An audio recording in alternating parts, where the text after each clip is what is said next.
ukrom no emra no timi twa so mfie mienu no what you say boni a wo ya yetimi punish 2 years e ma akodem no extraditable offense afi what you say can of real time fan say udi for near do kotuma is not less than 2 years it is a ejitu ye de kan ho say emra no di na say boni a waye no asotwe no ye more than 2 years ya yetimi de oba now I never trigger. OSP, the son on the D said Nam there. A Attorney General. Attorney General soon obey where Jah will be. Attorney General, where Jah will be. See, said Nam no coachino. One more where Jah. Oh, but see one more cry. Or my entire more appearance. Omo eyo omo case omo defense cry Jah will be. Now private member moshi wa he ye ko file our court now ko file attorney general no na ne kushia obey tap no le we the court we dey asem na wi yes we am fan nkoto enti I was attorney general no trigger to say loyalty tia ebo aka say oma locating unto they are yet to trigger that time ya no mon trigger Interpol to say the kisia jabe a trigger enti je sia kan for after the poster nie o mo dia koma ebo wi ase ba bia Tubako police station bia Interpol bia over after wanted hey enti we ni Ghana ni bia se bi ofuri after oya chi no kwa ba bia obetima chi no e wo landina and citizen arrest is allowed no say wa chi no na ofre broni police ni say one no what's on the white team was leave me was I won't leave you are under arrest hey bayao this is the highest order of embarrassment me pa na mini this is the highest order of embarrassment that can be granted anybody. You are a fugitive of justice in your country. You can't seek asylum. Na ko tell you say one be me lorry for me dey akwakofa kenofri ataba. Why na replay beko dropping. We are just on for dropping. David almost me na for economy kra. Omi enkoje bosia won the bank where data bank. Pacho is no more part of data bank. Okay. Is no more part of data bank. Okay. In the history. It's happening in Ghana. What they asante o can so be. Finance minister in the Fourth Republic. Me said then who finance minister be a what not buying oh when kwampepra omagu papa animals omote ha besi na nyina omagu papa animals too much that this alone is enough so anye ne hwibie wa we aye yaw you have been declared a fugitive of justice. Interpol red notice has been alerted, triggered. What be to say? We are see our name no. Untimi nyane nko ba bia o. Say the untimi pia bonten kra hospital or kra no. And me one thing I me feel say kisi jabe anya de was the announcing to the world say papa no was cancer. Irrespective of whatever the person has done, the health status is a matter between one and private. Yes. Oh, Ghana, ye mistake me. Kisia Jabe, you are a lawyer of repute. You don't stand because you are OSP and pronounce somebody's illness to the world. A confidentiality between one and the doctor. Any other boy man, in secret say, Papa no. Cancer tina oko. No aba catch we are say almost so yare cancer na it's unacceptable na etu atwane. Cancer until ka say so yare akade na besi. You are making a mockery of somebody though why wafum but he is even proven innocent.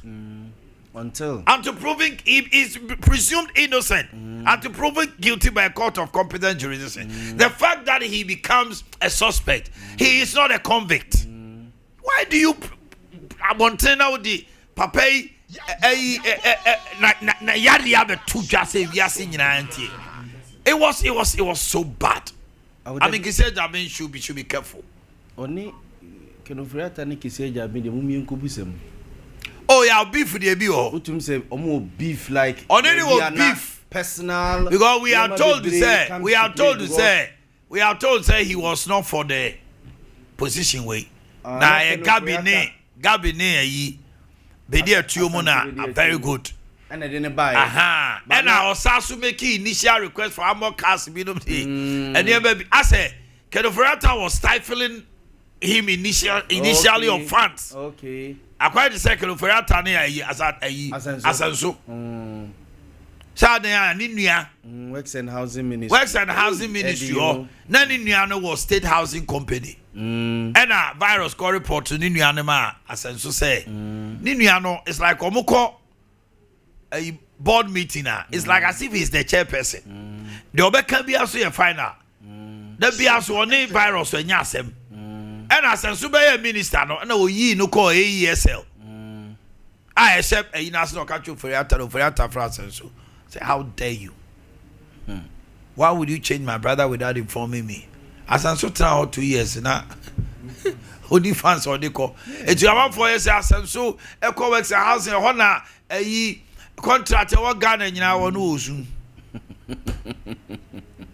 There's a point in time now allegedly as a virus Ghana as a State Housing fans near the with me Boama works a housing here Juma for 1.5 years to 2 years. Keta see the fence issue be by and no release kakramano. Share a Juba Kaya over Casomba Mensia or appointing no a ye. Nanado Kase Asenso or Hama Jane. Aye. That's a suko switch. Nana obey or Hama Jane. Onane or Hama Jane. That was the reason. A man for Antiasia and then I make Lassie. When you forget a new beefer. Sicano. And the appear could be any bread in this soon. And the Kerufriata. Woman Abrante Cotuno. Namani Hunu. Woman Abrante Cotu and the appear could be simple. Only Uji Boachem. Uji Boachem. Mamani Hunu Kerufriata. But I am sure somebody here pa as a Tamara concline. And who could be in ready kind of called despite Kwame. And was say Usa. Then they need to cast him. Now, the mammy crack can say, no, mammy, so no, son, no, sports car. Now, could I track a much? I say, ye young no to car no crack. And the Kwame despite group CEO and owner. Eh, say, Unina, then this one didn't so baby and automobile museum. Cast be from 1930. It be 18, it be 19. Washisha casting in our fefe. Na Santima Rassi Debbie. Medeshi kind Kwame. A video back. It is a Kwame Betuana Mombi said the Abako Shannon Munyam. It's Okuburaho and their dignitaries. No, we are on their channel, see that be. It's a working day. Now, me PM in crying there. Ghana Mampeni, Ebedia day. Me share that man cry, my draw down to Miss Adia. And then, my boy, to Munkan chance me about Bestrano. Now, young Shana, you can. And Tabia, oh, young Shabia, Mammy, Emma, Shabika, Cranami, we are. Bimna Santene, Boamahona, Minyamra, Cadamao. You are saying, was it no one? Oban is so.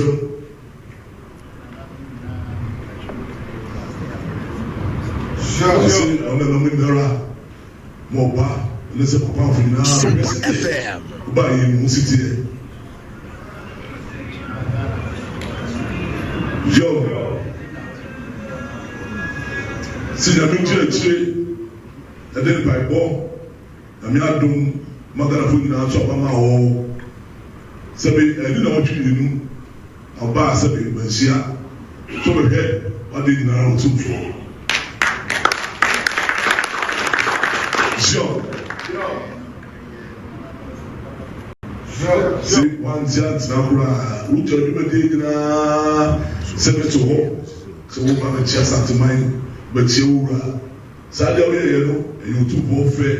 I asked at my papa.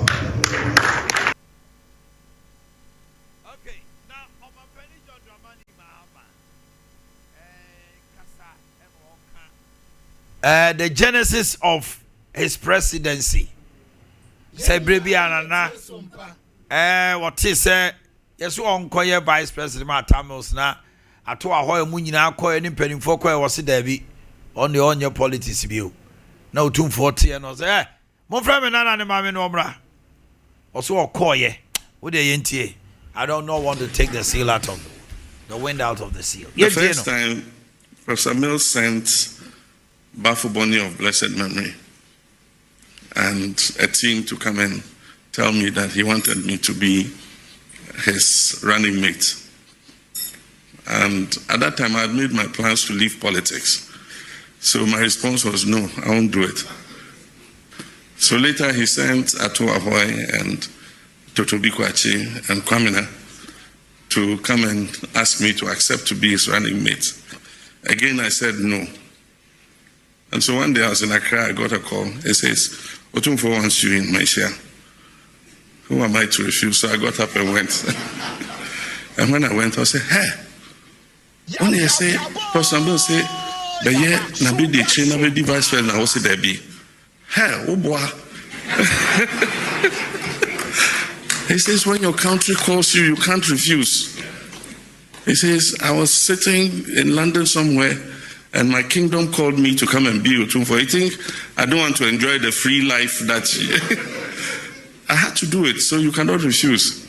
So he said, okay, I'm going to South Africa. I'm going to meet President Mills. When I come to Accra, I want your response, because I promised him I will bring a response. So when Otumfour came to Accra, when Otumfour makes a request, who are you to refuse? So when he came to Accra, I went to him and he said, yes, have you made up your mind? And I said, yes, I've made my mind, but tell Professor Mills I'll do it for only one term. And Nana said, even if you do it for only one day, we'll accept it. The rest is history. Definitely the rest is history. And Timontie me. Manon si. Mo amo sorry a. Mo se mo dorman penin. John Dramani Mahama ebroso. Eno nti mu kasama manu kra timi tia asantema ura. Opim so say to abebi no. Ene mo fa we nya sua de. Se obeye mampani ande oye president no. Eye asantema ura. No kache se kone kwaji. Wakoji ye no. Obeye mampani. Edi mfie 9. Okofie sa bae no. Eti wo fi se wo do omampani John Dramani Mahama chen obia wiase a ne presidency na bosu na hyase ene nra okache wiase nyina se enye asantema wura enko no Jubilee House onko ni ho ne life mu nyina no or rejected so obey vice president but asantema wura se Debbie just a foot back. Timu amuvi se mudo mampeni John Mama timu wo na bibi kakra bia na mutiki advantage mu kese manuti ano no. Look at how dignified he is, dignifying the king. Also when Otumfour calls, who are you? As I tell you. On my enrun me to us through na sa ohensa kan sim bi fa cool board ho. Yeah. And also so I was booming. Because now man for be adwin say mpanimfo bi o memu support sa go board no. It was a gold board no. Na it was shrouded in controversy and ambiguity. Liba be bretiase. Na adwina be say as amanfo ba amase Ghana gold no ma kutwa di. Enru na o kire mu say sa abrante samejemfi otenachi pamfi. Wa amo abrante no. Enru ade o asem o kan say na samejemfi adwuma no a obe na say na nije ne himie peya enru Opimiso Edebio. I just say Kofi Kinata Otumfour amano. What the gold? What do no? What's wrong, bro? Kofi Suwe. So anyway, I send it thing. I'm a Jumana or no. A Becosonia for Soapy. And no man paying Mama to just say, Omania 2.7 billion go board and didn't last 4 months now. Oh, that's my count. Yenya instant resource. Once now gold dollar no holiday die. And you say city no I want in the maybe betting ye gina be sustain yama e jodi fo hu say ampa ntie no a open so asem o kai no mani gyen ama mani sa gima sami gyen fie hu say ampa when you be antanachi o so openso ne tanachi Otumfour si wachi pampe e dey be na aka na empempi na nipa dwen say that office of gold board no same je fi say ya say wo santi no enye ni so eye de office no na say dey ni dey bia dey emma na oma media no apebo no oma mpem mama sa ka kire na nanom say Asante region ni project bi ho a obokoso wi amaye but o ka ba akun biem ye traffic a wase o mbeso mdi kwa bi to ejo so kopie mampo kwa animu na esan ko enya ye Anita hotel chi ho sa kwan no o mpem mama ehia santeman papa na emoma traffic ekoso okete kumase no eso nte na that project no enya ba wi a o man emma say kasa kese timiti free Oranga junction na beti free okrofrom na swamira about ebe boa ama ya soma twintu we de ye be koso akakai no ama other projects nyina baba bewie no ma me de me no baba si sa special prosecutor ensem no sami sa office of special prosecutor o ma o kan history first person ba ayi o when say Kaiser Benz Martin Amedu oba e wo the intention or alleged say bia e dey ba we shanty NDC for no oba be ni nyina la show no one for bia ntu wona me bo ene de kisia jabe so bae unfortunately kisia jabe o bae susu o ma he mimi hu ni say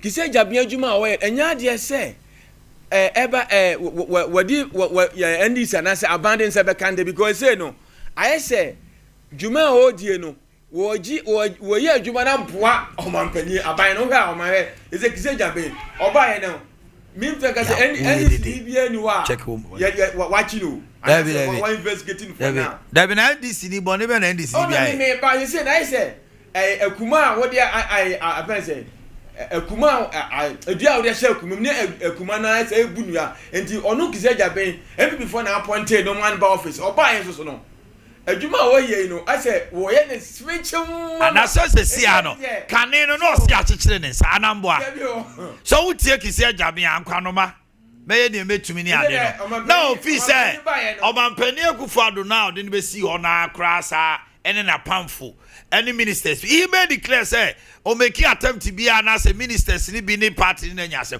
si to the jo mama no wono no the opponent na akwache na no aho be say don hu dem make say ni there na the make twa to ni say I say okise jabe what the arrest hunhun nipa than prosecution minim the make what I say mecho ba wachi wi a say obeboa ma wadi wakogina court o ma so hwamba no that is my worry for the here Ghana cry ye plea bargain say nipa no with this can obetimi age sikana ma Ghana and here ye ni say obi kodem 4 years now asante now oje $20 million no kodem ba no be this kana nya ni aboka o kodem so aban be sa hwe no ya wa me tio me de kakra bi on a friend say President John Dramani Mahama ni Otumfour engagement no kan de bi me ni J and mesre ye mpanimfo no edu ba bi a omabra bo ene eniema bi a esisi a amanfo hu no papa no se eba se omani gie mo musie mo opportunity mo kabi ma yenti se ne na President John Dramani Mahama kire ne nkwala brem ebra osia Otumfour na Otumfour soma no ma ne koto ice cream eba na ne wofa that time no mususa na ato ahoy mo eba ebedi holidays na omo ba na osesa mre na Otumfour no ye asempanyimfo kakra jom na akoye bra pani a ma ne koto ice cream no asoma ni na say Otumfour jomama koto abila abreneda enti no say no ndi ofre no bra kwaku it was say on the eja omo ne namu a sa abraboewe afeti 1999 after 1999 Otumfour poku are free mu na yesi wo hene a obehwe TV so say debi kwaku di oyesa hwini na banze no di asante ni unse yewra soso no okosumo se oso ndie no nim se kwaku di debi oyesa hwini na banze no bedi asante ni enti afterwards na wo busa no se ayo se na du hine ne nana no mo ba ha sei no se emu ba ko ne Otumfour no soma no e ma no koto abele e de ebreninti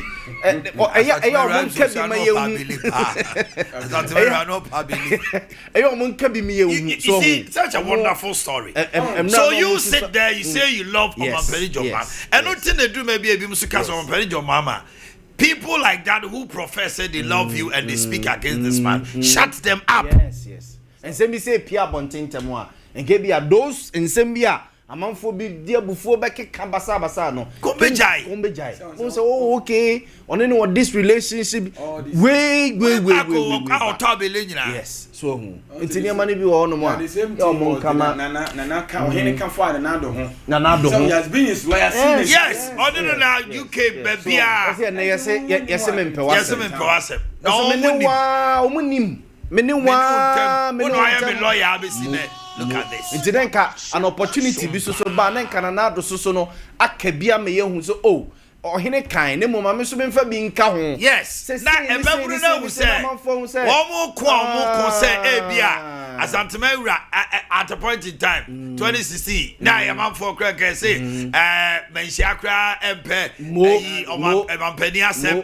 2024 afedi ese menhia empe MPP asem empe Mahama asem empe ensem no rumors no doso ya want to be finally na I won say na branche wabotai ashe why shirt abotai wacha yi Donald Trump a committee akota chama want to be finally we Pia Bontin na me de media basobo na ema Ashanti region for na no Friday ye kansem bi anyo omo de me nkase asa anyo omo de feedback e ba e chese anyo omo de but na nye se ye kan se ye kan mo ho aba be ye hini ho na ye twe o madwene asi so omo nsori no mo de na ye de na e no mo twe ama na firi mansa na o ma ba be na brimpon yi ana and nyame ya dom from Friday no e de besi enrajo se ne omusi masi ya ye press conferences ne ade weekend ni nyina enra omo kra na ekogu honom asat be ebo be 5 a omu se wuntimi mpie no omo start block